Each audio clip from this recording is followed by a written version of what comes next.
Hello বন্ধুরা, তোমাদের সবাইকে স্বাগত জানাচ্ছি আমাদের এই ছোট্ট ইউটিউব চ্যানেলে। দেখো, রিসেন্টলি আমেরিকা এবং ভারতের মধ্যে ইউএস এবং ইন্ডিয়ার মধ্যে একটা ট্রেড ডিল সাইন হয়েছে।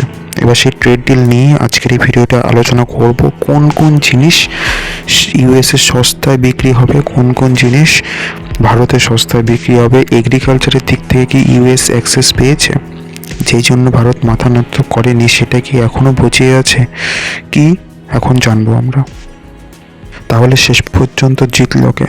ভারত জিতলো না আমেরিকা জিতলো? আমেরিকা যা যা চেয়েছে সব কি সে পেয়েছে এই ট্রেড ডিলের মাধ্যমে? সম্পূর্ণ এই ভিডিওর মাধ্যমে আমরা জানবো। পরীক্ষার জন্য খুবই ইম্পর্টেন্ট, দেখতে হবে। দেখো, ভারত এবং আমেরিকার মধ্যে ট্রেড ডিল হয়েছে, ঠিক আছে। ট্যারিফ শুল্কের পরিমাণ কমে গেছে। এবার কতটা পরিমাণ কমেছে? আগে শুল্ক ছিল 50%, এখন সেটা কমে 18% হয়েছে। এবার অনেকের মধ্যে প্রশ্ন আছে যে সব ঠিক আছে, বুঝলাম, আগে তো ট্যারিফ মানে ট্যাক্স তো আরও কম লাগতো, 18% থেকে কম লাগতো যখন ডোনাল্ড ট্রাম্প শাসনে আসেনি তার আগে। এখন এত বেশি, এটা কি কম? এটা তখনও বেশি। হ্যাঁ, কিন্তু আমাদের এটাও দেখতে হবে, ডোনাল্ড ট্রাম্প আসার পরে সম্পূর্ণ বিশ্বে কিন্তু ট্যারিফ লাগিয়ে দিয়েছে, হ্যাঁ কি না? তাহলে আমাদের দেখতে হবে যে অন্যান্য দেশের সাপেক্ষেও আমাদের ওপর যে ট্যারিফটা আছে সেটা কি কম আছে না বেশি আছে, এগুলো দেখে মাথায় রেখে তারপরে আমরা যাচাই করব। দেখো, চায়নার উপরে কত পার্সেন্ট ট্যারিফ আছে? চায়নার উপরে আছে 34% ট্যারিফ। বাংলাদেশের উপরে 20% ট্যারিফ, ঠিক আছে। পাকিস্তানের উপরে 20%, পাকিস্তানের উপরে কত? 19% ট্যারিফ আছে। অতএব আমাদের যদি প্রতিবেশী দেশগুলোতে দেখি, সেই দেশগুলোর তুলনায় আমাদের দেশের ট্যারিফ কম আছে, 18% ভারতে ট্যারিফ আছে। বোঝা গেল? তার মানে ধরো চায়নার একটা কোনো প্রোডাক্ট, সেটা আমেরিকায় যদি বিক্রি হয়, ধরো কোনো একটা প্রোডাক্ট সেটা আমেরিকায় বিক্রি হবে, ঠিক আছে, দাম 100 টাকা। চায়নাতেও তৈরি হলো 100 টাকায়, ইন্ডিয়াতে 100 টাকায় তৈরি হলো। আমেরিকায় চালে বিক্রি হবে 134 টাকা, যেহেতু চায়নার প্রোডাক্টটা এটা চাইনিজের। আর ভারতের কী হবে? 118 টাকায় বিক্রি হবে। অতএব আমেরিকায় বসে থাকা মানুষটি তাহলে কোন জিনিসটা কিনবে? কম দামে জিনিসটা কিনবে, হ্যাঁ কিনা? আমাদের দেশের, তার মানে কি আমাদের দেশে জিনিস যত বেশি কিনবে তত আমাদের দেশে এই জিনিসের ডিমান্ডটা বাড়বে বেশি। ডিমান্ড যত বাড়বে, ঠিক আছে, তখন তো কি প্রোডাকশন বেশি করতে হবে। প্রোডাকশন যত বেশি করতে গেলে কি ওই কোম্পানিতে লেবার লাগবে বেশি। লেবার লাগলে জব ক্রিয়েশন হবে। মানে কতগুলো ইন্টারকানেক্টেড দেখতে পাচ্ছ। এরপরে দেখো, কোনো কোনো জিনিসের ওপরে 0% ট্যারিফ লাগবে, মানে কোনো ট্যাক্স লাগবে না। কোন কোন জিনিসের ওপরে কোনো ট্যাক্স লাগবে না? আমেরিকাতে যদি আমরা রপ্তানি করি, দেখো বলছে যে আমেরিকায় রপ্তানি করতে কোনো শুল্ক লাগবে না। কোন কোন জিনিসে সেটা দেখো কি বলেছে। হিরে যদি কেউ রপ্তানি করে, হিরে এবং মূল্যবান রত্ন আমেরিকায় বেচতে গেলে তার উপরে কোনো ট্যাক্স লাগবে না, 0 ট্যাক্সে বিক্রি করতে পারবে। ওষুধ বিক্রি করতে গেলে কোনো ট্যাক্স লাগবে না। অতএব আমাদের দেশের প্রচণ্ড পরিমাণে ওষুধ আমেরিকাতে বিক্রি হবে, আগেও হতো, এখনও হবে। বিমানের মানে এয়ারক্রাফটের যদি কোনো পার্ট ভারত থেকে যদি তারা কিনতে চায়, আমরা যদি তাহলে আমেরিকাতে বেচি, তাহলে কোনো ট্যাক্স লাগবে না। ঠিক সিমিলারলি স্মার্টফোনের ওপর আগে থেকেই যেরকম 0 ট্যাক্স ছিল, এখনও সেটা বজায় থাকবে। তারপরে দেখো, মশলা জাতীয় জিনিস, চা কফি এই ধরনের জিনিসের ওপর কোনো ট্যাক্স লাগবে না। বোঝা গেল? ফল সবজি, আম, আনারস, এই সমস্ত যদি আমরা আমাদের দেশের কোনো একজন কৃষক, সে তারা যদি চায় আমেরিকায় বিক্রি করতে, তাহলে তারা বিক্রি করবে, কিন্তু কোনো ট্যাক্স লাগবে না। এক্সট্রা চার্জ দিতে হবে না তাদেরকে আমেরিকাকে, ঠিক আছে, এই জিনিসটা। এবং শুকনো ফল এবং অন্যান্য জিনিস, কাজু বাদাম, নারকেল তেল, ঠিক আছে, এই সমস্ত জিনিস বিক্রি করতেও কোনো চার্জ লাগবে। এবার প্রশ্ন হলো কি, এই চুক্তির ফলে, এই যে চুক্তি হলো, এই চুক্তির ফলে ভারতীয় কৃষি এবং দুগ্ধজাত যে পণ্যের ওপর কোনো প্রভাব পড়বে কি? ভারতে কৃষকদের ওপর কোনো প্রভাব পড়বে? বলছে না, কৃষকদের ওপর কোনো প্রভাব পড়বে না। কৃষি জাতীয় কোনো কিছু আমেরিকার থেকে কোনো কিছু ভারতে বিক্রি হবে না। মানে আমেরিকা ভারতের মার্কেট অ্যাক্সেস নিতে পারবে না, ভারতের কৃষকরাই ভারতের অ্যাক্সেস পাবে। অতএব ভারতের কৃষকদের কাছে এখন কোনো কম্পিটিশন নেই। এই জিনিসটার জন্যই ভারত আমেরিকার কাছে মাথা নত হতে চায়নি, আর সেটা এখনও বজিয়ে আছে। তারপরে দেখো, আমেরিকা থেকে কি কোনো জেনেটিক্যাল মডিফাইড খাবার ভারতে আসবে? জেনেটিক্যাল মডিফাইড বলতে এটা কেন বলা হয়েছে যে বিভিন্ন তখন সবজির মধ্যে হাইব্রিড সবজি থাকে, যেগুলোকে মানে এক্সট্রা কোনো কিছু জেনেটিক কোনো কিছু করে সেটাকে আরও বেশি করে ফলানো হয়, হাইব্রিড বলে না বাজারে হাইব্রিড না, এটা এই সবজিটা হাইব্রিড না, এরকম সে হাইব্রিড জাতীয় জিনিস আমেরিকা থেকে কোনো কিছু আসবে না, ঠিক আছে? অতএব আমেরিকার দেশে তৈরি কোনো হাইব্রিড জাতীয় খাবার উৎপাদন করলে সেই খাবারও আমাদের দেশে বিক্রি হবে না। কাট। এবার মেক ইন ইন্ডিয়া, ঠিক আছে, এই উদ্যোগে এই চুক্তি কিভাবে সাহায্য করবে? দেখো, বলছে যে বিমানের যন্ত্রাংশ, ওষুধের মতন বড় খাতের শুল্ক ছাড় পাওয়ায় ভারতের উৎপাদন ক্ষমতা বাড়বে। এর ফলে ভারতীয় পণ্য বিশ্ববাজারে আরও বেশি প্রতিযোগিতামূলক হয়ে উঠবে, যা মেক ইন ইন্ডিয়া প্রকল্পকে শক্তিশালী করবে। ক্লিয়ার হলো? এবার দেখো, ওই জিনিসটা আমি একবার চার্টের আকারে তুলে ধরেছি, যেটা ট্যারিফটা রিডিউস করা হয়েছে, 18% করা হয়েছে ট্যারিফটা। একই সেম জিনিস, 18%। ওষুধ এবং রত্ন জাতীয় বিমানের কোনো যন্ত্রাংশের ক্ষেত্রে জিরো ট্যারিফ লাগবে, কোনো ট্যারিফ লাগবে না। অটোমোটিভ পার্টস যেগুলো আছে সেইগুলো ক্ষেত্রেও সেরকম কোনো ট্যারিফ লাগবে না।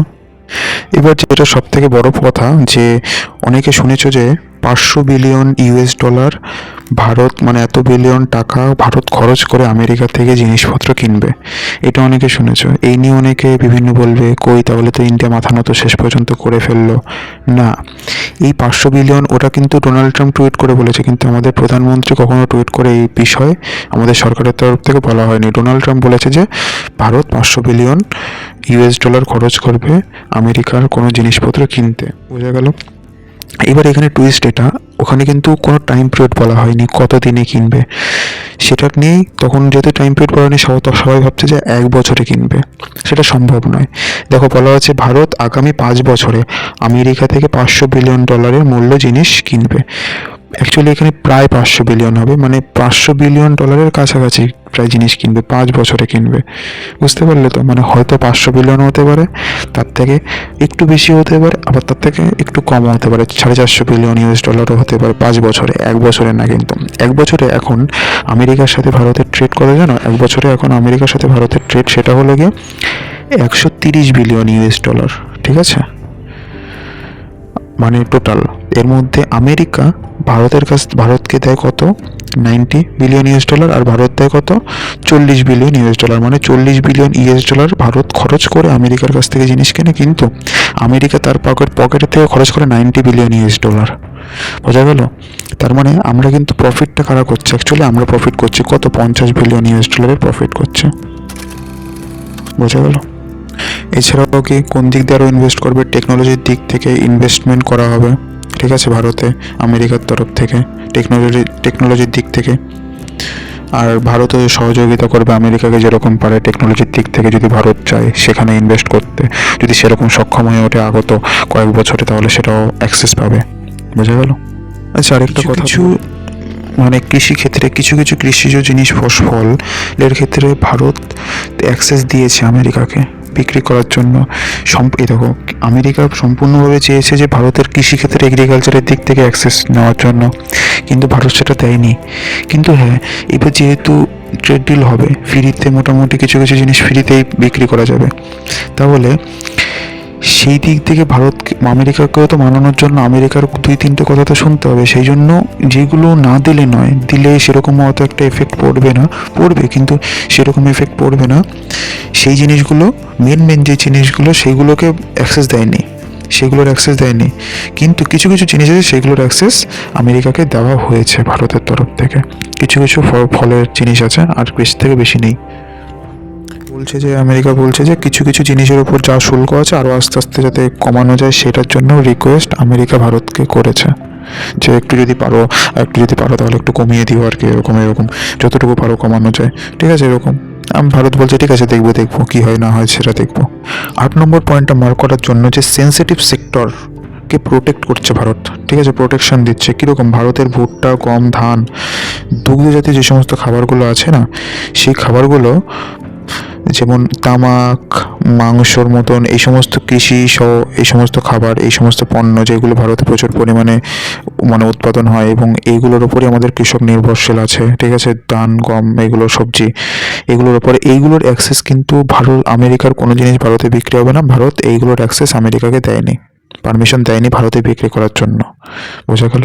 এবার দেখো 30 ট্রিলিয়ন মার্কেট অ্যাক্সেস কি বলছে, ভারতীয় এমএসএমই যে সমস্ত স্মল ছোট মিডিয়াম শিল্প যেগুলো আছে, ঠিক আছে, সেই শিল্পগুলোকে কৃষক এবং মৎস্যজীবীদের জন্য $30 ট্রিলিয়ন বাজার খুলে গেছে। বিশেষ করে বস্ত্র মানে টেক্সটাইলের দিক থেকে ভারত খুব অ্যাক্সেস পাবে আমেরিকায় বিক্রি করার জন্য। চামড়ার দিক থেকে প্লাস্টিক, হস্তশিল্পের মতন এই সমস্তগুলো জিনিস ভারত আমেরিকাতে বিক্রি করার জন্য খুব অ্যাক্সেস পাবে ভারতীয় বিজনেসম্যানরা। বিশেষ করে টেক্সটাইলের দিক থেকে তো খুব অ্যাক্সেস পাবে, কারণ টেক্সটাইলের দিকের থেকে বাংলাদেশ কিন্তু অনেকটা এগিয়ে আছে ভারতের থেকে। কিন্তু এখন ট্যারিফ যেহেতু বাংলাদেশে বেশি, সেই জন্য ভারতের জিনিস আমেরিকায় বিক্রি হবে বেশি। সেই জন্য ভারত এখন একটু পিছিয়ে পড়ার সম্ভাবনা, মানে বাংলাদেশের পিছিয়ে পড়ার সম্ভাবনা এখন অনেকটা। আমেরিকা কৃষি জাতীয় কোনো কিছু কিন্তু ভারতে বিক্রি করতে পারবে না, কিন্তু ভারত কিন্তু আমেরিকাতে ভারতের কৃষি জাতীয় জিনিস বিক্রি করতে পারবে। সেই জন্য বলেছে কৃষক এবং মৎস্যজীবীরা $30 trillion not billion, $30 market access পাচ্ছে ভারতীয়রা। এইবার ভারতের ওপর দায়িত্ব থাকবে, ভারতে যত বিজনেস পারবে, যত জিনিস এক্সপোর্ট করার এই সুযোগটা ভারত যেরকম কোম্পানি পারবে ব্যবহার করবে। ভারত যদি এক্সপোর্ট না করতে চায়, যদি এক্সপোর্ট না করতে পারে, তাহলে এটা ভারতের লস। ভারতে সেরকম যদি স্টার্ট আপ না থাকে, তাহলে সেটা যদি সেই সুযোগটা সে ভারত নিতে পারছে না, সেটা ভারতেরই লস, আমাদেরই লস, মানে আমাদের লস। আমরা কি বলছি দেখো, রেসিপ্রোকাল কমিটমেন্ট অপশন কি বলেছে, যদি কোনো দেশ চুক্তিতে সম্মত যে শুল্কের মাত্রা আছে এখন যেটা আছে সেটা যদি পরিবর্তন করে, হঠাৎ করে কালকে ধরো ডোনাল্ড ট্রাম্পের মাথায় কেরা উঠলো, আবার বললো না আমি ডিল চেল মানি না, আমি আবার ভারতের ওপরে আবার ট্যারিফ লাগাবো আরও বেশি।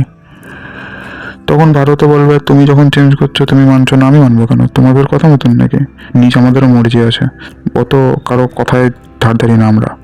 তাহলে ভারতও এরকমই যে অ্যাক্সেসগুলো আমেরিকাকে দিয়েছে সেই অ্যাক্সেসগুলো আমি বন্ধ করে দেওয়া হবে এরকম।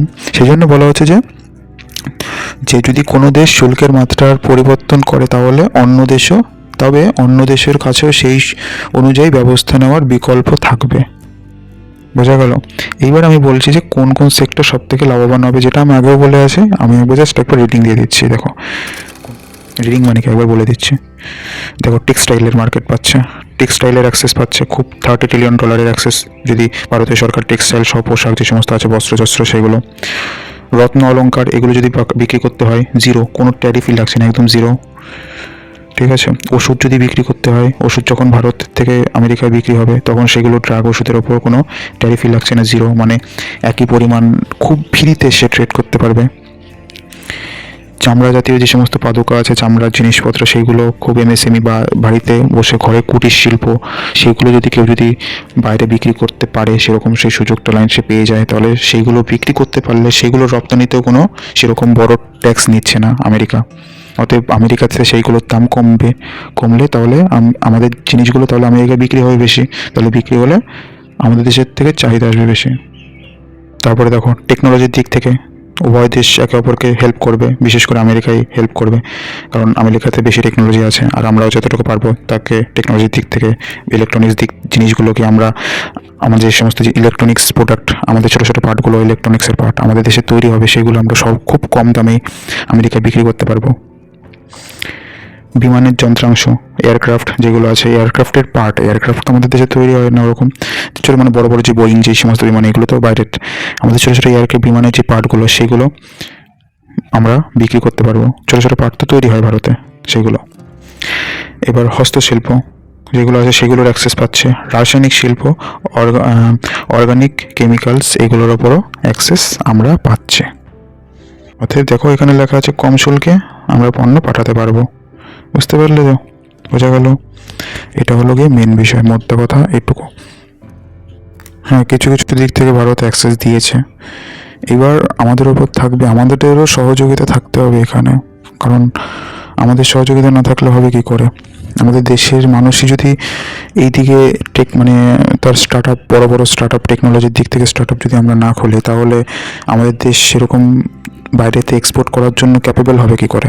সেখানে তো সরকার তো দরকার, সরকারের তো হাত দরকার, সাথে সাথে আমাদেরও মধ্যে সেরকম জোশ থাকতে হবে আর কি, এই হলো বিষয়। বুঝতে পারলে আশা করি। আজকের জন্য এটুকু, সবাই ভালো থাকবে, সুস্থ থাকবে। তোমাদের যদি কোনো মতামত থাকে তাহলে সেটা কমেন্ট করে জানাবে। জয় হিন্দ, বন্দে মাতরম।